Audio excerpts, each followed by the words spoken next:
Thank you for the reminder, Mallory. We will get started in 1 minute. I want to be conscious of everyone's time. Oh, it is showing 8 o'clock. Okay, we will get started. Thank you everyone so much for coming. This is our first DSWSC meeting of 2025. And so this evening we've got some alumni here who are going to be talking with us, helping us to know kind of what's ahead and what we can expect, and just investing in us with their time and their words of wisdom. So thank you so much for coming. Because this is our first meeting of the year, I just wanted to make sure that we get to introduce the DSWSC leadership. This is a team effort. I'm leading it off. I am the president. I'm part-time program, although it still feels very much full-time. I don't know how you guys do it who are full-time. So I'm in my second year. We'll be graduating in 2026. And I, at the moment, am feeling like maybe I'm in education concentration, but I don't know. We'll see. So that is me. I will let Joy, you want to go next and introduce yourself? Hi everyone. My name is Joy. I am part-time now. I started off full-time. So the years they don't add up anymore. We're just doing the classes. But I am so excited to be here. I'm a little under the weather today, so if my camera's off, it's okay, but you can shoot me a message. And I am the vice president, and I hope everyone is having a good start to the spring semester. Mallory? Good evening, everyone. I'm Mallory Nunez, and I am the secretary for the DSWSC. I am full-time due to graduate in 2026, and I'm happy to work with all of you. Kevin?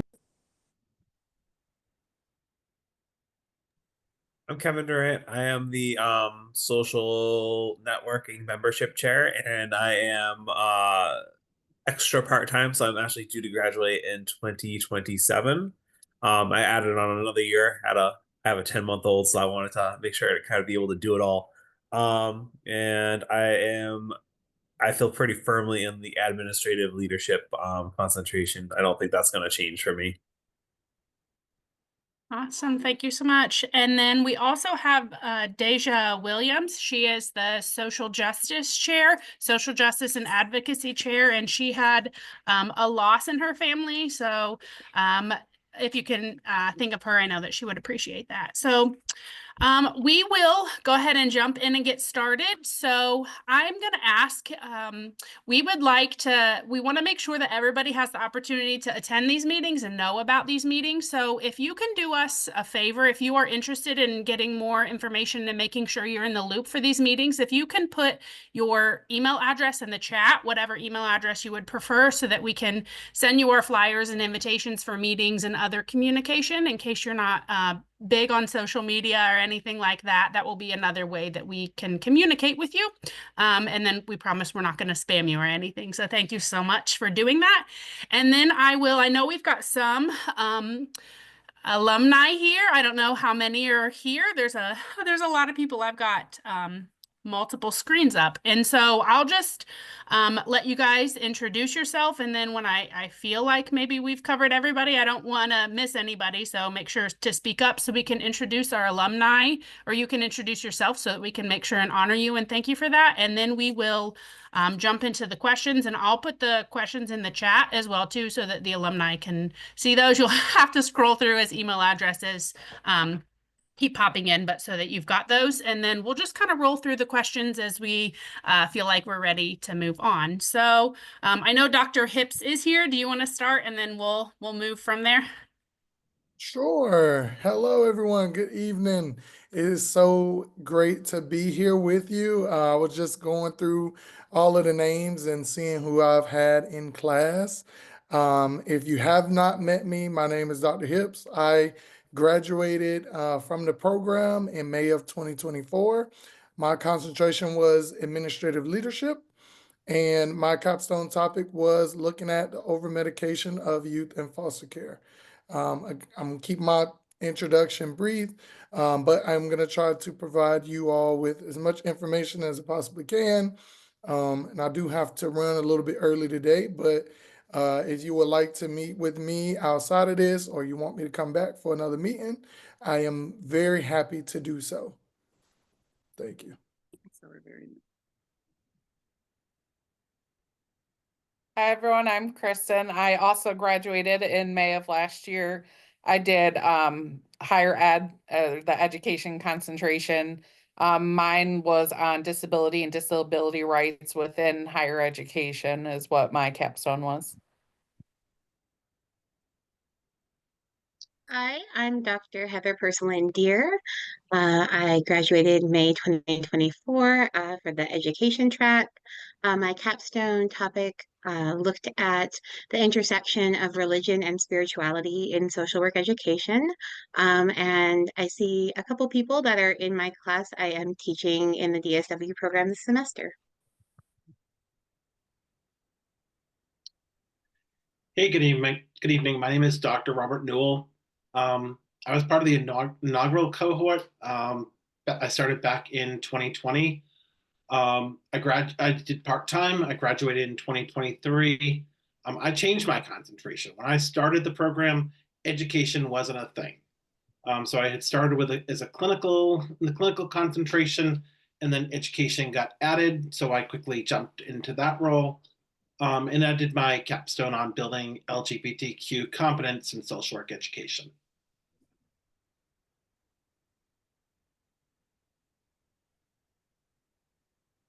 Hi everyone, I am Dr. Rachel Phillips. I graduated in May of 2024. I see some of my folks on here for my cohort, so hi everyone. And I did my capstone on intensive military to veteran transitional programming for other than honorable veterans to reduce the rates of persistent psychosocial issues. And I am happy to be here. Thank you so much. I don't think that I missed anyone. If I did, please speak up. So I sent all of the alumni the questions in the chat so that you can see those. We will start with the first one, and then you can just play popcorn, whoever feels strongly about talking about that. The first question is, what should students expect for the colloquium classes, such as how the capstone is put together throughout those courses, and then anything else we should know about the colloquium?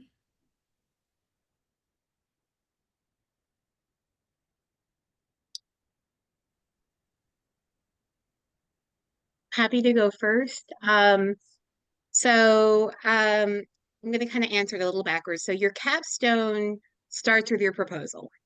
You're going to work on your proposal in colloquium 1. That's where I did it. It's also where you're going to work on your SLR.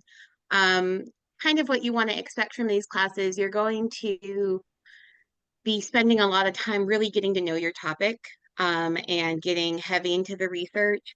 Obviously, the writing is a huge component of it because you are starting to produce your product. In colloquium 2, I completed my capstone presentation. So that's your big final presentation. I know there's a question about that kind of a little further on, and I'll leave it for that. You'll also work on chapters 1 and 5, which is your introduction and your conclusion to your overall capstone. And that's where I submitted my capstone, was in colloquium 2. Since I was in the education track, in social work 875 teaching and learning is where I completed my conceptual paper. And then in 877 engaged scholarship in social work education is where I completed my practice application paper. So I will say that your practice application paper comes up quickly. It's done in 10 weeks instead of more over a semester. So I always like to give people a heads up about that because it does come quickly. But that's kind of the breakdown of where you're going to be doing your different pieces of your capstone.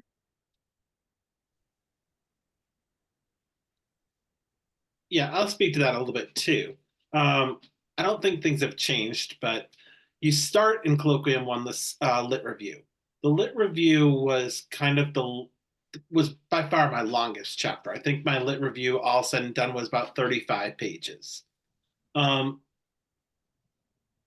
We wrote the first half during colloquium 1, and then wrote the second half that fall in one of the education classes.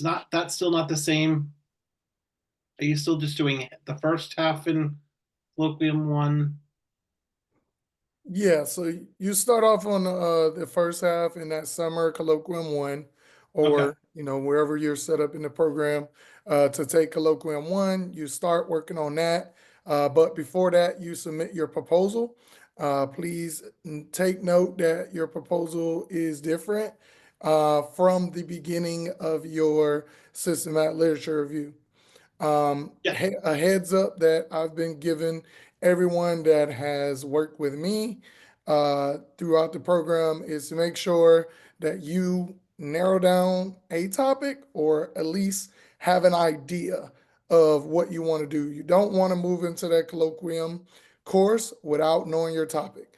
I know a couple of you may have heard earlier on in the program that is perfectly fine and that you have time. But in actuality, once you get into that program, if you're full-time and you're taking that social justice course at the same time as your colloquium 1, that is a lot. I taught that summer social justice course last summer, and those students were really struggling to juggle the work that they needed to do for the social justice course as well as that colloquium 1 course. So I do suggest that you narrow down a topic, have an idea of what you want to do, and also get the book that is required for that course and start reading the book. Definitely go through the book. That systematic literature review is going to be a little bit easier if you read the book. If you know me and you've had me, of course, you know I'm going to tell you to get an APA manual if you don't have one. Just as beneficial as that APA manual is for you, that book will be beneficial for you. I actually have mine here. Yours is going to be a little bit different though because it's the 3rd edition. So this is doing a systematic review, and it is going to serve you as sort of a step-by-step guide to writing that systematic literature review. That is going to be, the only capstone paper that you have, like a book, a sort of a guide, something that you could take a look at to sort of give you some direction in, working on that. Let me see. What should you expect? Let me see. So you'll be assigned a mentor, and your mentor is that course instructor. You'll start off with that individual in colloquium 1, and then you'll finish off with them in colloquium 2. So use that instructor as much as you can. Attend their office hours, attend their live sessions, ask them questions, sign up for meetings, meet with them, and just use that to your benefit. I feel like I've been talking a lot, so I'm gonna pass it to a peer, and then I'll be quiet for a minute. I'd say I agree with a lot of what you just said. So, for me, I did the full-time 2 years. My first year, I knew I was going to be in the ed concentration course. So I tried a bunch of different topics my first year because I'm like, I don't know what the heck I want to do. So I tried a bunch of different topics to kind of figure out what I'm interested in. And then once I started that colloquium 1, I knew what my topic was. And then for that year, I really focused in on that. So for me, that's what worked because other people I think came in, knew exactly what they wanted to do and did it. I was like, I don't really know what I want to do. I know I want to do something in education and higher ed, but I wasn't sure.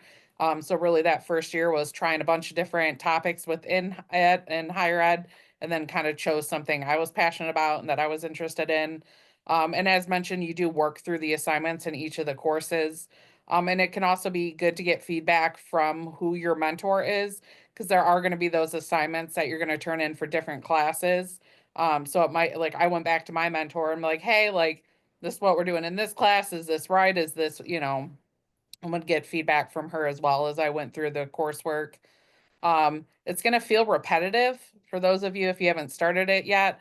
I feel like I wrote the same paper slightly differently 3 different times at some points. Like I feel like sometimes the information merged together, or I just felt like I was rewriting a lot of the stuff. In my head, I feel like after it was done, I was like, oh, I wish I would have known how it was done after, or I might have done it slightly differently. But it will, to me, and I think a lot of my peers said it felt very repetitive. I know you kind of start with that systematic literature review, and to me, how I best, I don't know, took it or maybe help some of you guys is, it started with that first paper is like, what is my question? What do I want to research? What do I want to find out? And for me, that was, what are the outcomes of students with disabilities in higher education? So that's really my systematic literature review really focused on that.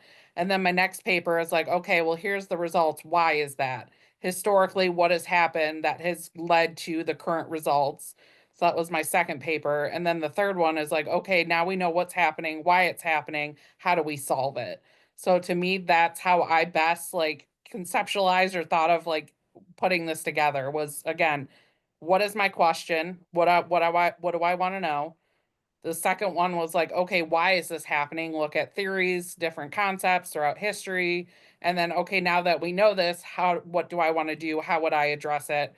How to work on this moving forward? So to me, it really helped to conceptualize the papers in those ways and to answer the questions like that. For me, that was really helpful. And again, mentoring, some are probably a little better than others. I really loved the education concentration. So some of you might be questioning still which concentration to go. For me, I had a similar one. It was like, do I do the practice? Do I do higher ed? And I really thought of like what my goals are for the future. I have a pretty solid foundation in like clinical work, but I want to get into higher ed. And so that's where I was like, that's my area of weakness. So that's the concentration that I chose. But really, I know a few other people, like, I don't know which concentration to choose or what to choose. So really kind of think of what your future goals are. And it is important for the capstone because it has to be within that realm. If you're in military behavioral health, then your capstone has to be related to military behavioral health. If you want higher ed, your capstone is related to higher education. So it is important to kind of think of where you want and where you want to go. And that's kind of what best helped me and kind of my experience through it. It was helpful having my question before I started colloquium. I know I still remember this conversation to this day. I was really kind of struggling. Do I want to do this? Do I want to do that? And I scheduled an appointment with Dr. ER, and she was kind of a godsend. Basically, she gave me kind of a map. Here's what we're going to do. Here's your SLL topic. Then we kind of talked about it more. She's like, okay, this is how you would frame it for your conceptual paper. And then she kind of had some ideas that I could build on for how I might do my practice application paper. So Dr. ER, for our class anyways, was a godsend. And I know she likes talking with students and kind of helping them figure out capstone topics. So I would encourage you, if you don't know what direction you're heading, schedule an appointment with her. Just 30 minutes talking to her on the phone made all the world of difference.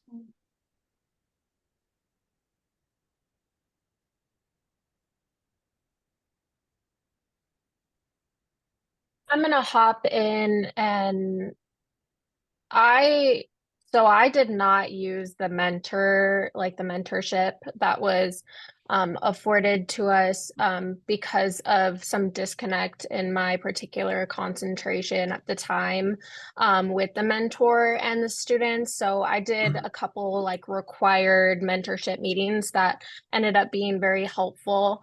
But the greatest mentorship I guess I can speak to is banding together with other individuals in the program and having my select one or two people that would consistently read my work day in and day out, and we would swap papers and provide feedback to one another.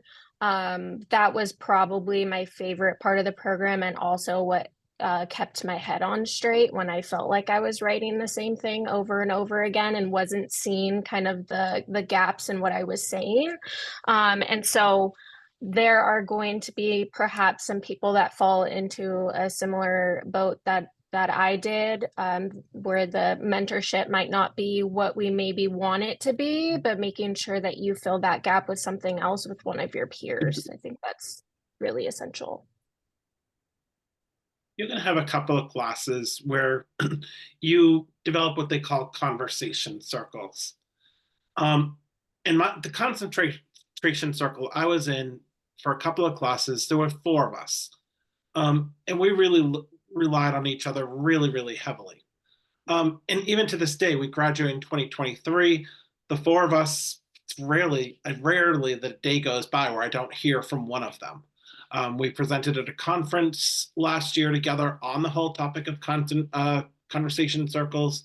Dr. ER reached out to us. We're going to present in a couple of weeks. There's a conference coming up on the higher ed and virtual work and whatnot. So we're going to present another workshop at that conference. So I would really encourage you, when you have those opportunities with the conversation circles and whatnot, I would say I got way more value out of my conversation circle than the mentoring. I'd agree. Same.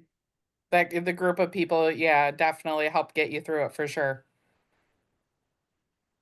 I would agree as well. Peers are fantastic.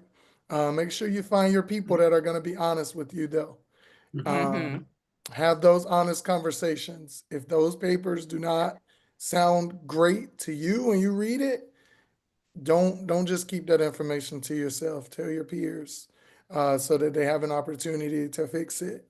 For my cohort, I was that individual for several people, and several people did not, like my honest feedback. So they didn't request it anymore afterwards. But a lot of people did, request that feedback, and I was there to bounce ideas. So I definitely 100% agree with everything that they have said related to their peers. And I was also not a person that utilized that mentor for that, purpose. I did meet with them a couple times, but I also met more with my peers, and that was something that I laid out for myself. So if anybody's struggling with that aspect and want to meet and discuss, I'm happy to do so. Just come with your topic, and then we can go from there. And it was nice too to get their perspectives, because sometimes you get so used to it and so in it, and you're like, my brain hurts and I can't look at this for 5 more seconds. And I need somebody who isn't in this all the time to give a more clear perspective on things, even rewording of things. I'm like, I don't know how to write this academically right now. I don't know how to do this. So we'd have conversations about that. Like, I'm struggling with how to write this, or I'm struggling with, I can't even look at this paper anymore. And so it was really nice to have that peer feedback of like, nope, it's fresh on my mind. Does this make sense? And again, we might get used to writing something or saying something. So for us, it's very clear, but somebody else reads it, they're like, I don't know what you're talking about with that or what that means. So it really was, the peer feedback was definitely really, really good. I want to echo that again. My conversation circle and I keep in touch. I just got a text from one of them today. We're developing a class together because she happens to know what my area of expertise is. And she's like, hey, I want to do this class, and half of it's going to be about that. So can we do this together? But it was just, I just want to echo that you get so bogged into your topic because you're doing your topic for such an extended period of time, and having that outside peer look to just say, hey, this probably makes sense in your head, but it does not make sense outside of your head. We need to work on rewording it. I think was just invaluable. There were definitely sections, especially I think once I got into the theoretical paper and the practice application paper, that it made perfect sense in my head, but to somebody who does not have any idea of the background of my topic, they're like, this is just not going to work. And having that allowed me to get a much better final product. Great, thank you so much. How would you say that students should be preparing for the actual capstone presentation itself? Maybe a quick overview of what that looks like too for students who haven't attended one of those. And I know that there's a lot of students who are nervous about doing that. So if you have any tips, especially for those who have maybe not presented in that kind of setting before. Well, I think the first is watch them, log in, find, this year when your peers are doing them, log in, watch theirs, see what it looks like. Again, that's where I really heavily relied on my peers and, vice versa. I had one friend, again, we talked to earlier this week. We rehearsed ours together. We, did some Zooms and we went through and rehearsed our entire thing, asked each other questions about it. So that was really the best, was just the practicing with my classmate. And I like to work ahead a little bit. So I worked on the PowerPoint early, because through PowerPoint, like, you share a presentation. I started on it early because I'm like, I like to figure it out and have it organized and get it going quicker, because that's just how my mind works. But really just running through it, practicing it, and then finding what your strengths are and how you like to do things. I like to use pop cultural references, and so to me, there was some of those in my presentation. Some people's are, I mean, you can make them a little how you want to in some aspects. I left some room for questions or responses during mine. One of my peers had the QR code, and you could answer questions in her presentation as she was going. So you can play around with it a little bit. But as kind of mentioned earlier, is just, again, those peers running through it, practicing it, and then attending them, watching them. They're about an hour long, so I think it was about an hour presentation followed with comments, questions at the end. Is how they did ours. So, and I anticipate, I'm sure that's what it'll be again. Um, and they'll have I think the sometimes challenge, which it threw some people off than others, is there is a faculty who is supposed to introduce you, who comes on and talks and introduces you to whoever's in the Zoom. I think there was a little bit of struggle sometimes with that, and you just got to roll with it. Of some people didn't show up to introduce. You don't know who that person is. That person was assigned to me, I think, the day before I gave my presentation, of who was going to introduce me and who was doing it. So you just kind of roll with it. So have that flexibility and have that, stuff may not go perfectly according to plan, and you just kind of go through and you do the best that you can do. Yeah, I watched some presentation. I watched before I did mine. I watched a number of presentations, and they're kind of all over the place in terms of some have 60 in them. I think mine had 5. So it's really, the number wise, don't get hung up on numbers. Just kind of roll with it, so to speak. think I so. think, Oh, go ahead. No, you can go ahead. I'm good. I was gonna say that planning ahead was really key for me. I set deadlines for myself when I wanted to have the end of the semester things completed. So we knew at the beginning of the semester, of course, everything that was going to be due the remainder of the semester.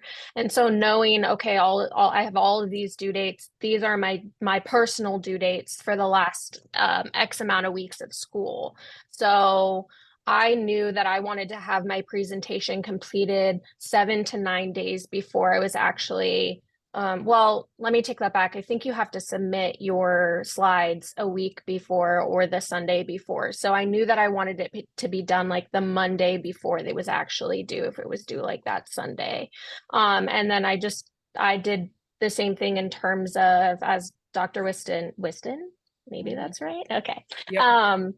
In terms of practicing with my peer, that was really my right-hand woman the whole time. Every night we just did one half or an entire run through where we were able to say, this doesn't make sense. I need you to expand in this area. You don't need to expand as much in this area. Something that should, usually go without saying here is, I think that individuals try so much to put so much information on their slides that they forget that it's not supposed to be that way.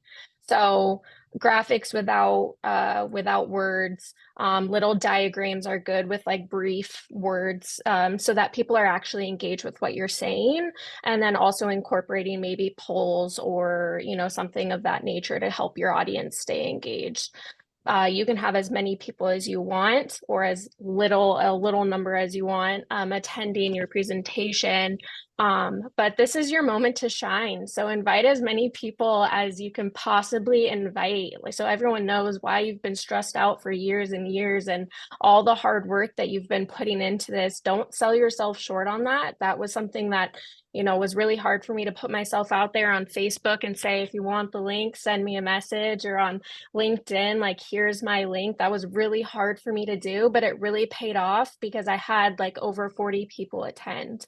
Individuals that I didn't think would attend, some individuals I didn't even know actually personally. And so let yourself shine. Like, you got to this point and you put the hard work in, so don't sell yourself short on that. Absolutely. Use the work for your presentation. You can utilize some of the, what do they call them? The concept maps that you'll create during the program. You can utilize those in your slides. Definitely utilize those. Suggest that you practice with peers, with your, the instructor that you feel comfortable with, get that feedback. And just keep in mind that this is a topic that you've been working on throughout the entire program, or, at least the last long stretch of it. You are the expert. If you mess up, the only person that's going to know that you messed up is you. There was definitely a point in my presentation where I swear I skipped like 5 slides, and I was just looking like, because I had the slides at the bottom of my screen, I was just looking like, I skipped all those slides, but I was like, I'm not going back. I'm just going to keep moving. And they'll never know that I skipped those slides. And I believe Dr. ER is now allowing people to reach out to faculty who they may want to introduce them for this upcoming DSW Scholar Showcase. So I don't think that, not knowing who your person who will be introducing you would be a problem for you guys. Hopefully that works out well. And what else was I gonna say? Can't remember now. I'm gonna pause for a minute and see if I can remember what I was gonna tell you, and then I'll do it.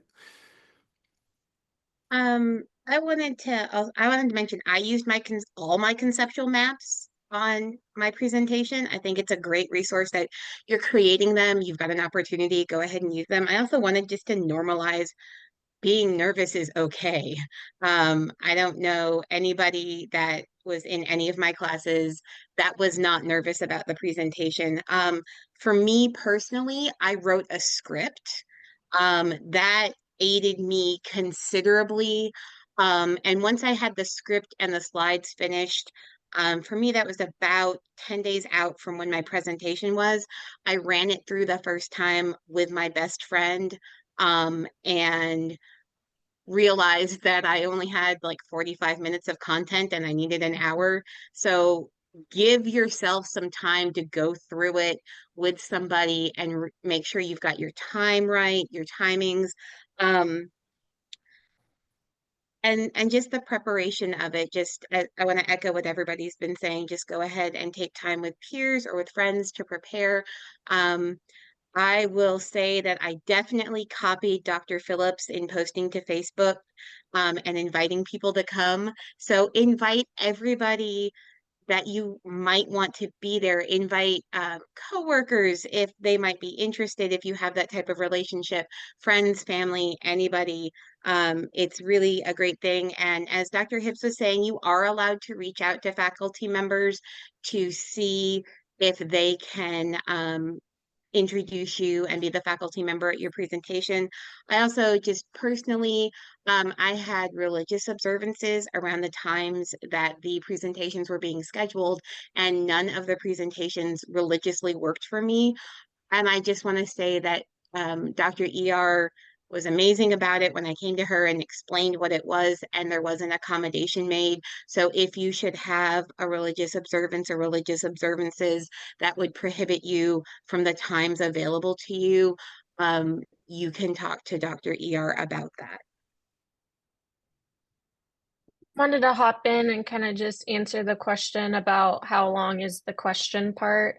I attended I think like 6 or 7 of the presentations, and I don't recall anyone receiving more than a maximum of like 1 or 2 questions, and the majority of them actually didn't get questions at all.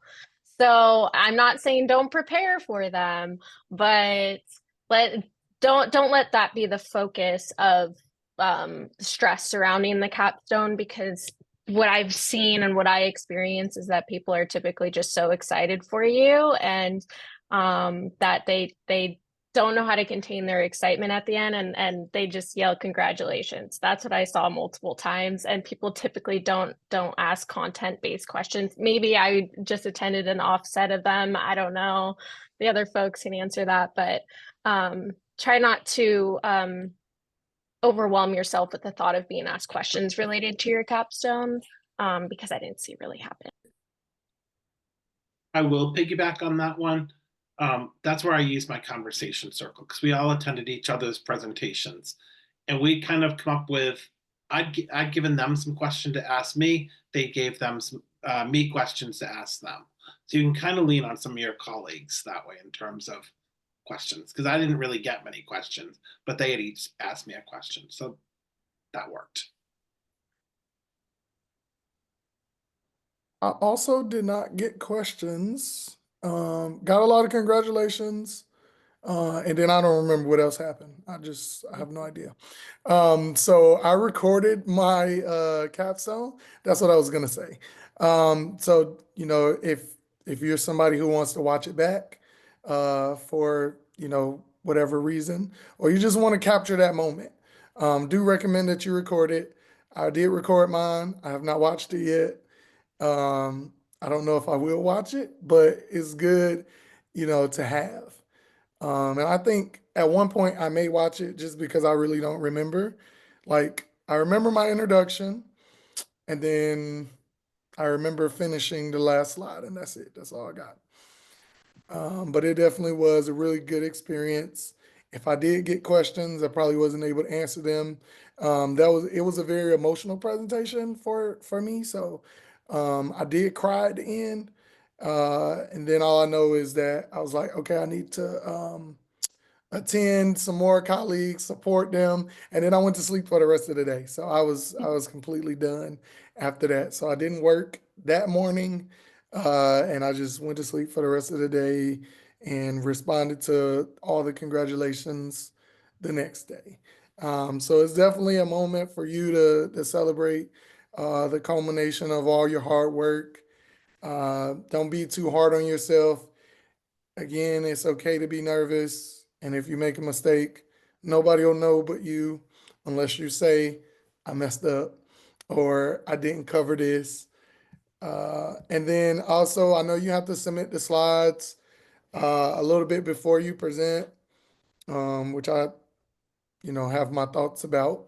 But don't, you don't get that in most cases, you don't get the grade back for that until after the presentation is over. And then also that faculty that is there, they are not there to grade you. They're there to support you in that presentation. Yeah, they help facilitate a little bit. Like if people do have questions or things pop up, they can help answer like any kind of not content related questions. If there's technical challenges, if there's whatever, so they kind of help run the meeting, which was really nice. I found it very helpful. Mine was very kind. She did call me. I think one of the cool parts was she did. Congrats, Dr. Whiston at the end. Like hearing that title after the hard work was pretty cool.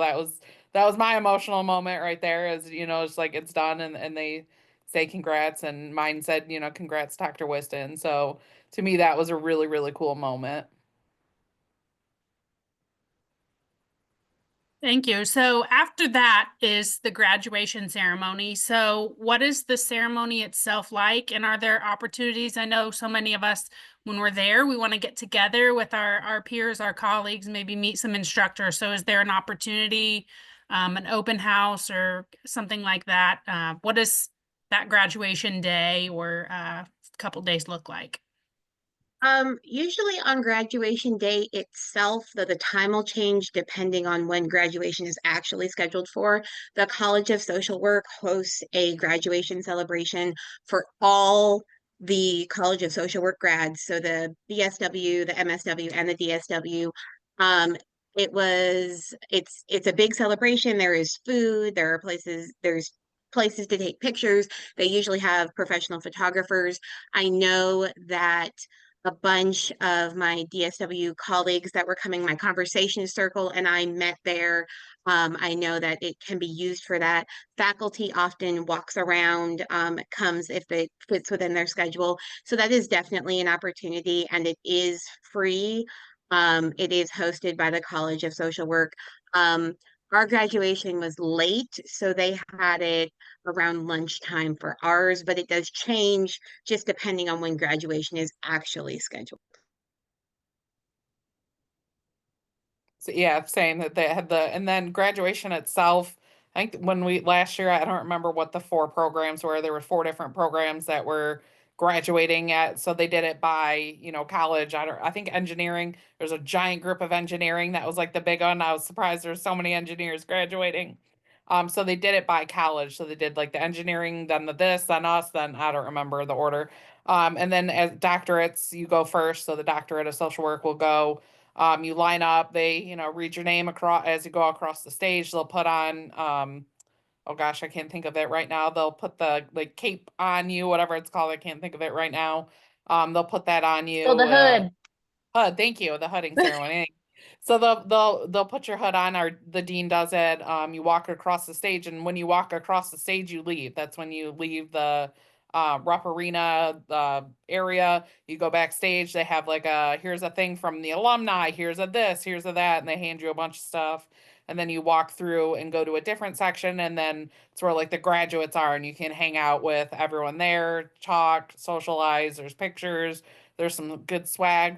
There was some good stuff they were handing out. And there is time there you can, talk and chat and do whatever, see your family, all that good stuff. I think it was about 2 hours, hour and a half, 2 hours, I think I mean, it could be shorter if you're if the social work is the first one. I think we're the third one to go. So it just depends on the order that they do it. Because I think like the engineering group was probably under an hour, and the engineering, like, they were all done. So it really, I think, just depends on which order they do it in. I'm trying to remember if there's, and you just go, you arrive as you arrive, you sit as you sit.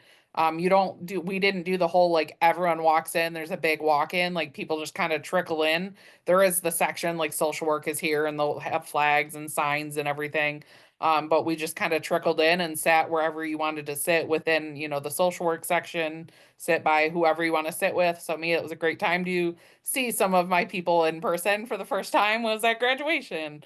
So just sitting and chatting with them before everything got started. And then again, after everything, after you walk across, see them, take pictures, meet up with your family. So it was fun. It was definitely, it was cool seeing everyone after, and a lot of people came.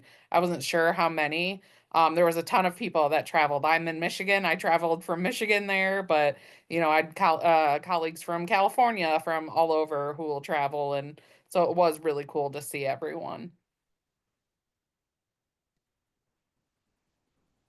This is just a heads up when you exit after you've already been hooded and you've gotten your diploma carrier or whatever they call them, because you're not going to get it right then and there. It's going to be very crowded.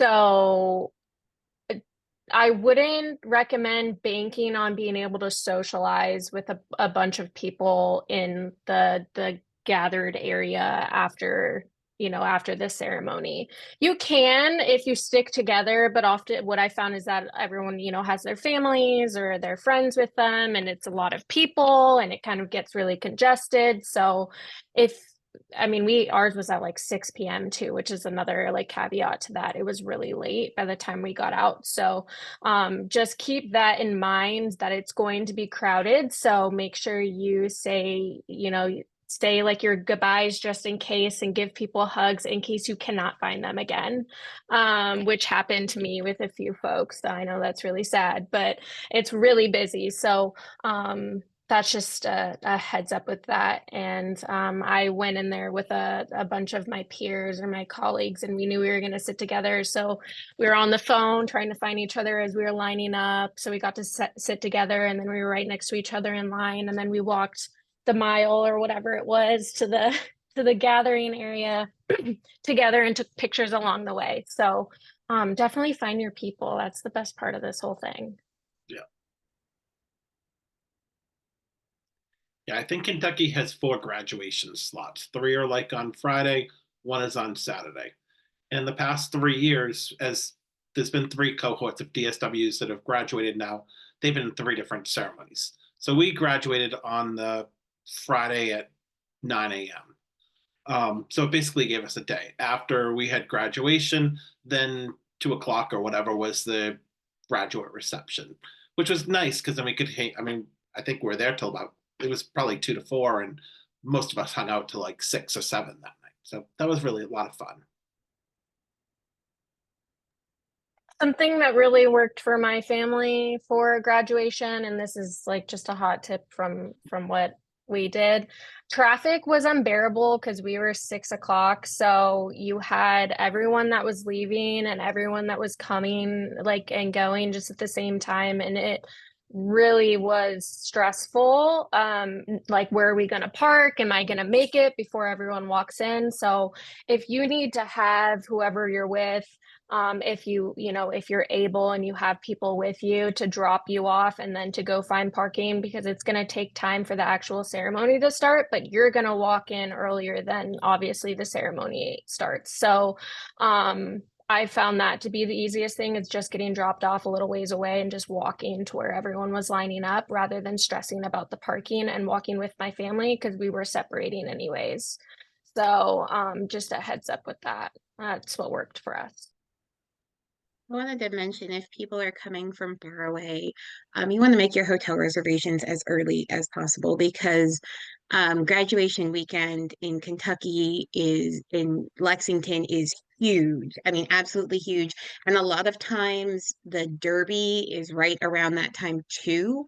So a lot of people who want to go to Louisville for the Derby, stay in Lexington. So I would suggest finding a place to stay if you're planning on going to graduation just as soon as possible.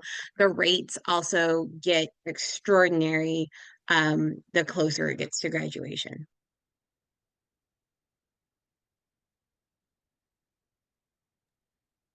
Thank you so much. This has been awesome information. There have been a couple of questions in the chat if people want to go through those, but I just want to open it up. Aside from graduation, are there other tips? There are some students in here who this could be their first semester, and others who, are just 4 months, less than 4 months away even from finishing.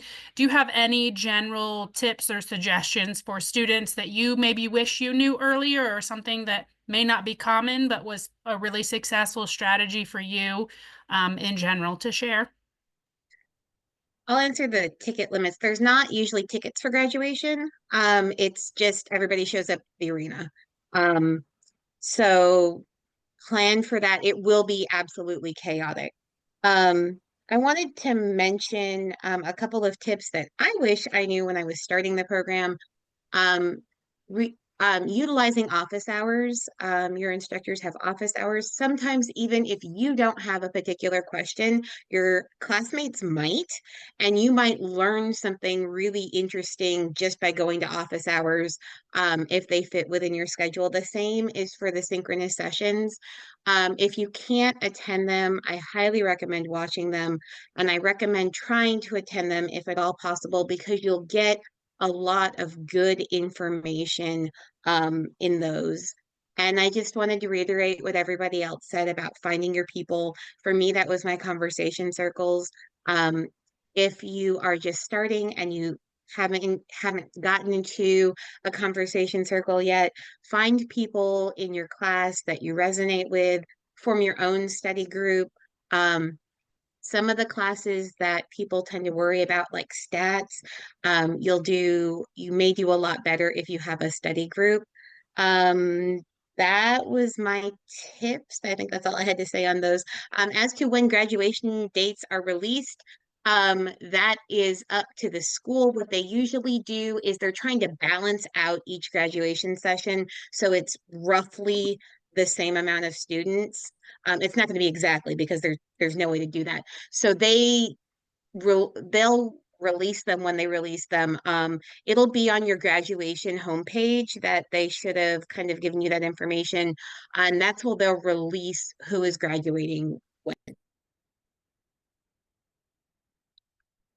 I would strongly encourage you, if you have the opportunity, go to Kentucky. What is it, July? Go to Res Week. I was able to attend in the 3 summers I did classwork at UK. I was only able to attend one, but it really made a world of difference. And I was in the first summer, 2020, obviously totally got thrown out. I was all set to go summer of 21. And then I'm a resident of Massachusetts. Massachusetts, I work in a hospital. They're like, you can't leave the state. Otherwise, you got to take 2 weeks unpaid, whatever, recovery time. So I only got to go to one Res Week, but that really kind of made the world of difference. It kind of gave me a perspective. I kind of interacted with people. That was actually the first time I met any of my colleagues, but it kind of gave me motivation to kind of get towards the finish line, so to speak.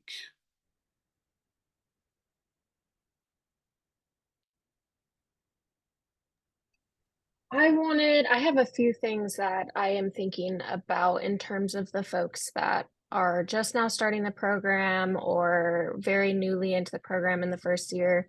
I found the 2 courses to be the most helpful for the capstone to be the theory course, and then the first I was full-time, so I'm not sure what this is going to be for those that are part-time, but the literature review course in the fall.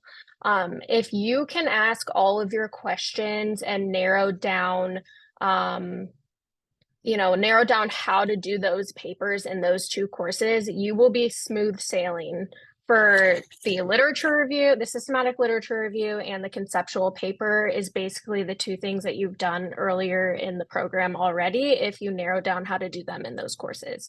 Particularly the theory course, because I had never applied theory to problems in that way before, and being forced to write multiple papers on different theories and how to explain an issue and suggest a solution, that was ultimately what made the conceptual paper the easiest paper for me out of all 3. And then I had one more thing. I don't know if anyone on here is a part of the bridge program. And is anyone a part of the bridge program? If you are, you can send me a DM. But okay, I just wanted to say that I was a part of the first graduating class of the bridge program. And that one was the one where like the MSW and the DSW was combined. So I didn't have anyone to look up to when I was doing that. And so if you hear anyone that needs some sort of mentorship or guidance on that, or just need someone to talk to because it can be a lot in the final semester, then you can send them my way. But yeah, so that's just wanted to.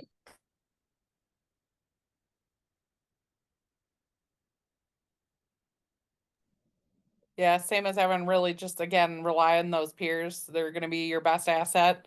They really are. They were what kept me sane through it all, I think. There are times it's definitely going to be very stressful and feel overwhelming. And as kind of mentioned too, or in a way, you're the expert in the area you choose, which sometimes feels weird. Sometimes doesn't feel quite right. Like, what are you talking about? I'm not an expert in this, but you are the expert in whatever that topic is.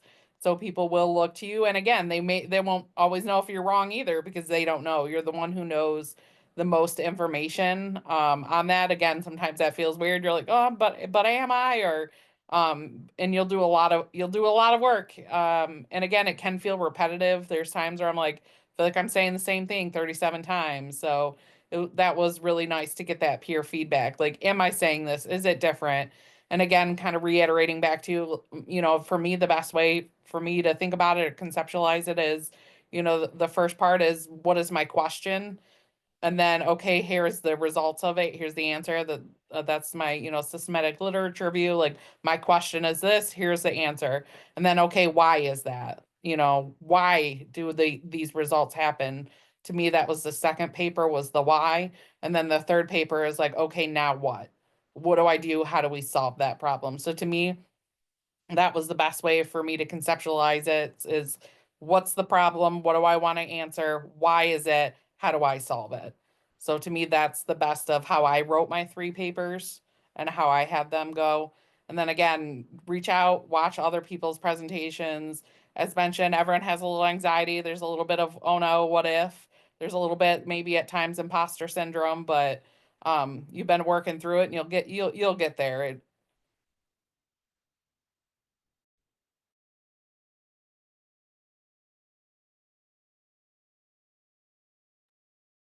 Any other questions?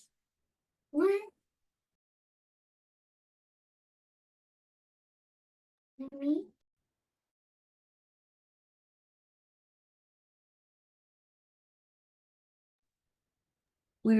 really want to thank everybody for coming and giving their insight and valuable experience, sharing that wisdom with us. Jesse? Yes, thank you so much, everyone, both for attending. This makes it, you know, it's nice to know we're in a safe and shared space where we're all interested in learning about the same thing, and it shows your commitment of wanting to be prepared for what's ahead. So that's exciting. You know, we all want to be here and support each other too. So if you feel like you don't have a network or you don't have a community, please reach out to one of us, any one of these alumni who have spoken, or myself, anyone on the DSWSC leadership. We are here for you. So thank you so much for coming. And again, just a reminder, if you have not put your email address in the chat, please do that. That will allow us, we will be able to directly email you invitations about meetings and other communications, newsletters, the magazine eventually at some point too. So please feel free to do that. And I will stay online till everybody's gone. This is recorded, so reach out if you have any need or desire to see this and you don't see it posted. Thank you so much and have a great night.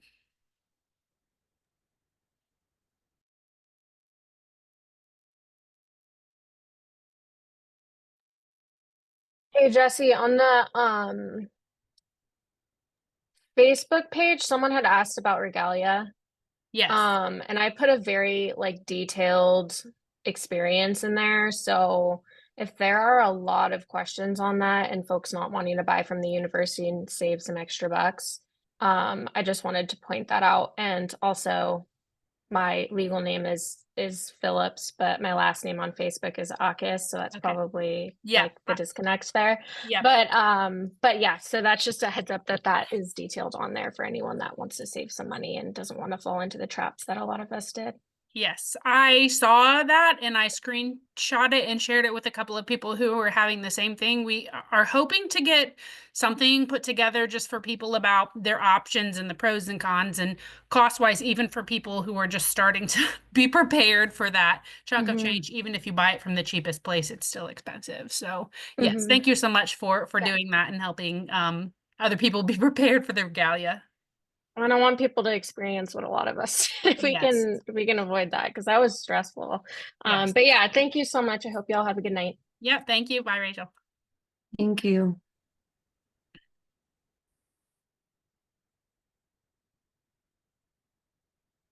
Thank you so much, Kevin and Mallory. I appreciate you coming and your support. Have a great night. Sounds good. Have a nice night. Take it easy. Thanks. You Bye. too. Bye.